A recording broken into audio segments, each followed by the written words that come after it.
ಲಕ್ಷ್ಮಿ ಅಂದ್ರೆ ದುಡ್ಡು ಐಶ್ವರ್ಯ ಅಂತ ನಾವು ಅನ್ಕೊಂಡಿದ್ವಿ. ಆದ್ರೆ ಲಕ್ಷ್ಮಿ ಅಂದ್ರೆ ಒಂದು ಭಾವನೆ ಇದೆ ಅಂತ ಇವತ್ತು ನಮ್ಮ ಖ್ಯಾತ ನಿರ್ದೇಶಕರು ಅಭಿಜಿತ್ ಅವರು ತೋರಿಸ್ಕೊಟ್ಟಿದ್ದಾರೆ.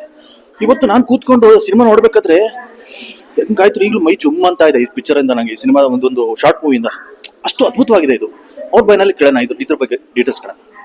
Hi, hello. ಹಲೋ, ನಮಸ್ತೆ ಸರ್, ಈ ಚಿತ್ರದ ಕಾನ್ಸೆಪ್ಟ್ ನಿಮ್ಗೆ ಹೇಗ್ ಬಂತು? ಇಷ್ಟು ಅದ್ಭುತವಾದ ಕತೆ. ನಮ್ಮ ಅಜ್ಜಿ ಒಬ್ಬರೇ ಇದ್ದಿದ್ದು, ಅಂದ್ರೆ ನಮ್ಮ ತಾಯಿಯ ತಾಯಿ ಅವ್ರೊಬ್ಬರೇ ಇದ್ದಿದ್ದು. ನಮ್ಮ ತಾತ ತೀರ್ಕೊಂಡ್ಮೇಲೆ ನಾವು ತುಂಬಾ ಕರಿತಾ ಇದ್ವಿ, ಯಾವತ್ತೂ ಬರ್ತಿರ್ಲಿಲ್ಲ. ಆಮೇಲೆ ಯಾವಾಗ ಅಲ್ಲಿ ಮನೆಗೆ ಹೋಗಿದ್ದೀನಲ್ಲ, ಒಂದು ತುಂಬಾ ಕಾಡ್ತಿತ್ತು. ಇಲ್ಲೇ ಕೂತಿರ್ತಿದ್ಲಲ್ವಾ ಅಜ್ಜಿ, ಏನಾಗಿತ್ತು ಲಾಸ್ಟ್ ಮೂಮೆಂಟ್ ಅಲ್ಲಿ ಅಂತ ಒಂದು ಕಾಡ್ತಾ ಇತ್ತು. ಅದು ಹಾಗೆ ಯೋಚನೆ ಹೆಂಗ್ ಬೆಳೀತು ಅಂದ್ರೆ, ಅಮ್ಮಗದೊಂದು ಗಿಲ್ಟು, ನನ್ನ ಜೊತೆ ಕರ್ಕೊಂಡ್ಬಂದು ಇಟ್ಕೊಂಡು ನೋಡ್ಕೋಬೇಕಿತ್ತು, ಆಗ್ಲೇ ಇಲ್ಲ ನೋಡು. ಬಿಕಾಸ್ ಕೆಲವರು ಅಡ್ವೈಸ್ ಮಾಡಿರ್ತಾರೆ, ನೀ ಕರ್ಕೊಂಡೋಗಿ ನೋಡ್ಕೋಬೇಕಿತ್ತು. ಬಟ್ ಆಕ್ಚುಲಿ ಸತ್ಯನೇ ಬೇರೆ ಇರುತ್ತೆ. ಆ ತಾಯಿ ಮಗಳ ಬಗ್ಗೆ ಯಾವ ತಂದೆ ತಾಯಿನೂ ನನ್ನ ಪ್ರಕಾರ ಮಕ್ಕಳ ಹತ್ರ ಎಕ್ಸ್ಪೆಕ್ಟೇ ಮಾಡಲ್ಲ, ನೀವು ನನ್ನನ್ನು ಚೆನ್ನಾಗಿ ನೋಡ್ಕೊಳ್ಳಿ ಹಿಂಗೆ ಅಂತ. ಹಾಗೆ ಯಾವ ತಂದೆ ತಾಯಿನೂ ಶಾಪನೂ ಹಾಕಲ್ಲ, ನನ್ನನ್ನು ನೀನು ನೋಡ್ಕೊಳ್ಳಿಲ್ಲ ಅಂತ. ಇಲ್ಲೇನಾಗತ್ತೆ, ಒಬ್ಬ ಮಗಳು ತಾಯಿ ಬೇಜಾರು ಮಾಡ್ಕೊಂಡು ಹೋಗಿದ್ದಾಳೆ ಅಂತ ಅನ್ಕೋತಾಳೆ, ಬಿಕಾಸ್ ಅವಳಿಗೆ ಬಂದಿರೋಂಥ ಒಂದು ಒಪಿನಿಯನ್ಸ್ ಇಂದ. ಬಟ್ ಆಕ್ಚುಲಿ ಅಲ್ಲಿ ನಡೆದಿರೋ ಘಟನೆನೇ ಬೇರೆ. ಸೊ ನನ್ಗನ್ಸಿದ್ದು, ಈಗ ನನ್ನ ಅಜ್ಜಿ ಕೊನೆ ಮೂಮೆಂಟ್ಸ್ ಹೇಗಿತ್ತು ಅದನ್ನ ಯಾರು ಹೇಳೋರು? ಅಲ್ಲಿರೋಂಥ ಯಾವುದೋ ಒಂದು ವಸ್ತುನೋ ಅಥವಾ ಗೋಡೆನೋ ಮಾತಾಡ್ಬೇಕಲ್ವ.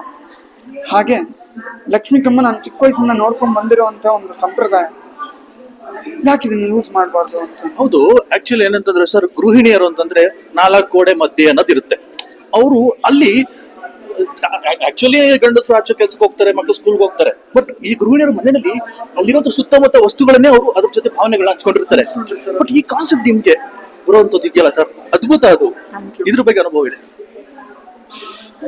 ನೀವು ನಂಬಲ್ಲ, ಇದು ಕಾನ್ಸೆಪ್ಟ್ ನ ಹೇಳಿದ್ದೆ 10 ವರ್ಷದ ಹಿಂದೆ ಟಕ್ಕಂತ ಬಂತು. ಅದೇ ಹೇಳ್ತಾರಲ್ಲ, ಕೆಲವೊಂದು ದೇವ್ರು ನಮ್ಮ ಹತ್ರ ಮಾಡಿಸ್ತಾನೆ ಅಂತ ಬಂತು ನಂಗೆ ಕಾನ್ಸೆಪ್ಟು. ನಾನು ಅಮ್ಮಗೆ ಹೇಳಿದೆ, ಅಮ್ಮ ಹಿಂಗೆ ಕತೆ ಅಮ್ಮ, ನೀನು ಹಿಂಗೆ ಹೋಗ್ತೀಯ, ಹಿಂಗಾಗುತ್ತೆ ಕೊನೆಗೆ ಹಿಂಗಾಗುತ್ತೆ. ಅಮ್ಮ ಹತ್ತು ಬಿಟ್ರು, ಭಾಳ ಚೆನ್ನಾಗುತ್ತೆ.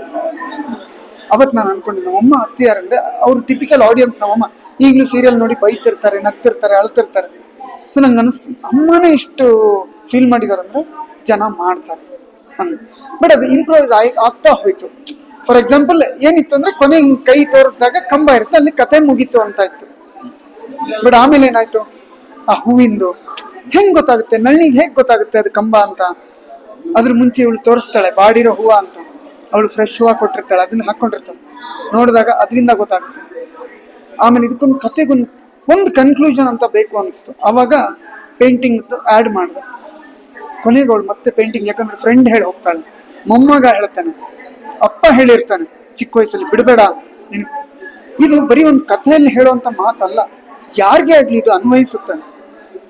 ನಮ್ಗೇನು ಇಷ್ಟ ಇರುತ್ತಲ್ಲ, ಒಂದೇನೋ ಒಂದು ಸಣ್ಣದು ಇಷ್ಟ ಇರುತ್ತೆ, ಹಾಡೋದು ಇಷ್ಟ ಇರುತ್ತೆ, ಡ್ಯಾನ್ಸ್ ಮಾಡೋದು ಇಷ್ಟ ಇರುತ್ತೆ, ಡ್ರಾಯಿಂಗ್ ಮಾಡೋದು ಇಷ್ಟ ಇರುತ್ತೆ. ಯಾವುದೇ ಒಂದು ಖುಷಿ ಕೊಡೋ ಒಂದು ವಿಷಯನ ಯಾವತ್ತೂ ನಾವು ಬಿಡಬಾರ್ದು. ಅದನ್ನ ಇಲ್ಲಿ ಸೇರಿಸ್ಕೊಂಡೆ ಅಷ್ಟೇ. ನೀವು ಅಮ್ಮನ ಕೈಲಿ ಆಕ್ಟಿಂಗ್ ಮಾಡಿಸ್ಬೇಕಾದ್ರೆ, ಅಥವಾ ಅವ್ರಿಗೆ ಫಸ್ಟ್ ಟೈಮ್ ಹೇಳಿದಾಗ ಅವ್ರಿಗೆ ಏನಿಸ್ತು? ಆಮೇಲೆ ಅವ್ರ ಪ್ರಿಪರೇಷನ್ ಯಾವ ರೀತಿ ಮಾಡಿಸಿದ್ರಿ? ಅಮ್ಮ ಆಕ್ಟಿಂಗ್ ಈ ಥರ ಅಮ್ಮ ನೀನೇ ಮೇನ್ ರೋಲ್ ಅಂತ 10 ವರ್ಷದಿಂದ ಹೇಳಿದ್ದು. ಆಗ ನಾನೇನು ಮಾಡ್ತೀನಿ ಅಂದರು. ಇಲ್ಲಮ್ಮ ಮಾಡ್ತೀಯಾ ಅಂತ ಹೇಳಿದೆ. ಆಮೇಲಿಂದ ನೀವು ನಂಬಲ್ಲ, ಅವರು ಇವತ್ತಿನವರೆಗೂ ನಂಗೆ ಬರಲ್ಲ ಅವೆಲ್ಲ ಏನಕ್ಕೆ ಬೇಕು ಅಂತ ಒಂದು ಕೇರ್ಲೆಸ್ನೆಸ್ಸಿಂದ ಯಾವತ್ತೂ ಮಾತಾಡಲಿಲ್ಲ. ಪ್ರಿಪರೇಷನ್ನು ನಾನು ಜಾಸ್ತಿ ಸ್ಟ್ರೆಸ್ ಮಾಡೋಕೆ ಹೋಗಲಿಲ್ಲ ಅವ್ರು. ಬಿಕಾಸ್ ನನ್ಗೇನು ಬೇಕಾಗಿತ್ತು ಅಂದರೆ, ಅವ್ರು ಮನೇಲಿ ಹೆಂಗೆ ಮಾತಾಡ್ತಾರೆ ಅಥವಾ ನಮ್ಮ ರಿಲೇಟಿವ್ಸ್ ಹತ್ರ ಹೆಂಗೆ ಅದು ಬೇಕಾಗಿತ್ತು. ಸೊ ನಾನು ಹೇಳಿದ್ದು ಅವ್ರಿಗೆ 1-2 ಕಾನ್ಷಿಯಸ್ನೆಸ್ ಇತ್ತು. ನನ್ನ ಹಲ್ಲು ದೊಡ್ಡದಾಗಿದೆ, ನಾನು ಬಾಯಿ ತೆಗೆದು ನಕ್ಕಿದ್ರೆ ಅಸಹ್ಯ ಕಾಣ್ತೀನಿ, ಹಿಂಗೆ ಮುಚ್ಕೊಂಡು ನಗೋರು ಬಾಯಿನ. ನಾನು ಅದನ್ನು ಪ್ರಿಪೇರ್ ಮಾಡಿದೆ. ಅಮ್ಮ ಯಾವ ವ್ಯಕ್ತಿ ಆದರೂ ಅಷ್ಟೇ ಮನಸ್ಸಿಂದ ನಗಬೇಕು, ಓಪನ್ ಆಗಿ, ಅದೇ ಚಂದ. ಅದನ್ನೇ ನೀವು ನಗು ಇಲ್ಲಿ ಸ್ಕ್ರೀನ್ ಮೇಲೆ ನೋಡ್ತೀರ. ರಿಯಲ್ ಲೈಫಲ್ಲಿ ತುಂಬ ಕಮ್ಮಿ, ಅದನ್ನು ಬಾಯಿ ಮುಚ್ಕೊಂಡು ನಗ್ತಾರೆ. ಸ್ಕ್ರೀನ್ ಮೇಲೆ ನಾ ಹೇಳಿದೆ, ಈ ಕ್ಯಾರೆಕ್ಟರ್ ಖುಷಿ ಇಲ್ಲದೆ ಓಪನ್ ಆಗಿ ನಗ್ತಾಳೆ ಅವ್ರು, ಏನು ಅಲ್ಲ. ಆ್ಯಂಡ್ ಅವ್ರಿಗೆ ಇವಾಗ ಬಹುಶಃ ರಿಯಲೈಸ್ ಆಗಿದೆ, ಈಗ ಕೆಲವು ಸಲ ಬಾಯಿ ತೆಗೆದು ನಗ್ತಾರೆ ಅಷ್ಟೇ. ನಾನು ಜಾಸ್ತಿ ಅವ್ರಿಗೆ ಸ್ಟ್ರೆಸ್ ಮಾಡೋಕೆ ಹೋಗಿಲ್ಲ. ಬಟ್ ಡೈಲಾಗ್ಸ್ ಹೇಳಿದ್ದೆ, ಬಯಾಟ್ ಮಾಡಿಸಿಲ್ಲ. ಅಮ್ಮ ಹಿಂಗೆ ಹೇಳ್ತೀಯಾ ಅಷ್ಟೇ. ನನಗೊಂದು ನಂಬಿಕೆ ಏನಂದ್ರೆ, ನಮ್ಮ ಅಮ್ಮಂಗೆ ನಾನು ಏನೇ ಹೇಳಿದ್ರು ಅದನ್ನ ಇಮಿಟೇಟ್ ಮಾಡ್ತಿದ್ರು, ಚೆನ್ನಾಗಿ ಇಮಿಟೇಟ್ ಮಾಡ್ತಿದ್ರು. ಮಾಡಿಸ್ಬೋದಪ್ಪ ಪಕ್ಕಾ ಮಾಡ್ತಾರೆ ಅಂತ ಇತ್ತು. ಬಟ್ ನಿಮ್ಗೆ ಹೇಗೆ ಅನಿಸ್ತು? ಸಿನಿಮಾ ಅಂತೂ ಅದ್ಭುತವಾಗಿದೆ. ನಾನು ಎಕ್ಸೈಟೆಡ್ ಆಗಿದ್ದೀನಿ. ಆಯ್ತಾ, ನನಗೆ ಈಗ ಏನಿಸ್ತಾ ಇದೆ ಅಂದ್ರೆ ನಮ್ಮ ಅಮ್ಮನ್ಗೆ ನಮ್ಮ ಅಜ್ಜಿಗೆ ನಾನು ತೋರಿಸ್ಬೇಕು. ಯಾವಾಗ ಹೇಗೆ ಇದು ನನಗೆ ಕಾತರ ಕಾಯ್ತಾ ಇದ್ದೀನಿ. ಇಲ್ಲ, ವೆರಿ ಸೂನ್. ನನ್ಗೆ ಅದೊಂದು ಆಸೆ ಇದೆ, OTT ಪ್ಲಾಟ್ಫಾರ್ಮ್ ಯಾವ್ದಾದ್ರು ಒಂದು ಒಳ್ಳೆ OTT ಪ್ಲಾಟ್ಫಾರ್ಮ್ ಒಂದ್ಸಲ ರೀಚ್ ಆಗಿ ನೋಡೋಣ. ಯಾಕೆ ನಮ್ಮ ಕನ್ನಡ ಫಿಲ್ಮ್ ತಗೋಬಹುದಲ್ಲ, ತಗೊಂಡು ಅದು ಒಂದು ಸ್ಟಾರ್ಟ್ ಆಗ್ಬೋದಲ್ಲ. ಟ್ರೈ ಮಾಡ್ತೀನಿ. ಟ್ರೈ ಮಾಡಿದ ಮೇಲೆ ಆಸ್ ಸೂನ್ ಆಸ್ ಪಾಸಿಬಲ್ ನಾನು ಯೂಟ್ಯೂಬಲ್ಲಿ ಬಿಡುಗಡೆ ಮಾಡ್ತೀನಿ, ಎಲ್ರಿಗೂ ನೋಡೋಕೆ ಅವಕಾಶ ಸಿಗುತ್ತೆ. ಸರ್, ಇವಾಗ ನಮ್ಗೆ ನಿಮ್ಮ ಮೇಲೆ ಒಂದು ಹೋಪ್ ಬಂದಿದೆ, ನಿಮ್ಮ ಡೈರೆಕ್ಷನ್ ಮೇಲೆ ನಮ್ಗೆ ಹೋಪ್ ಬಂದಿದೆ. ನೆಕ್ಸ್ಟ್ ನಿಮ್ದು ಫೀಚರ್ ಫಿಲ್ಮ್ ನೋಡ್ಬೋದಾ ನಾವು ನಿಮ್ಮ ಡೈರೆಕ್ಷನ್ ಅಲ್ಲಿ? ನೋಡ್ಬೋದು. ಯಾರ ಪ್ರೊಡ್ಯೂಸರ್ ತಗೊಂಡು ಬಂದು ಈ ಕತೆ ನೋಡಿ ಚೆನ್ನಾಗಿ ಮಾಡಿದಿರಾ ಅಂತ ಬಂದ್ರೆ ಖಂಡಿತ ಮಾಡ್ತೀನಿ. ಥ್ಯಾಂಕ್ ಯು ಸರ್, ತುಂಬಾ ಥ್ಯಾಂಕ್ಸ್.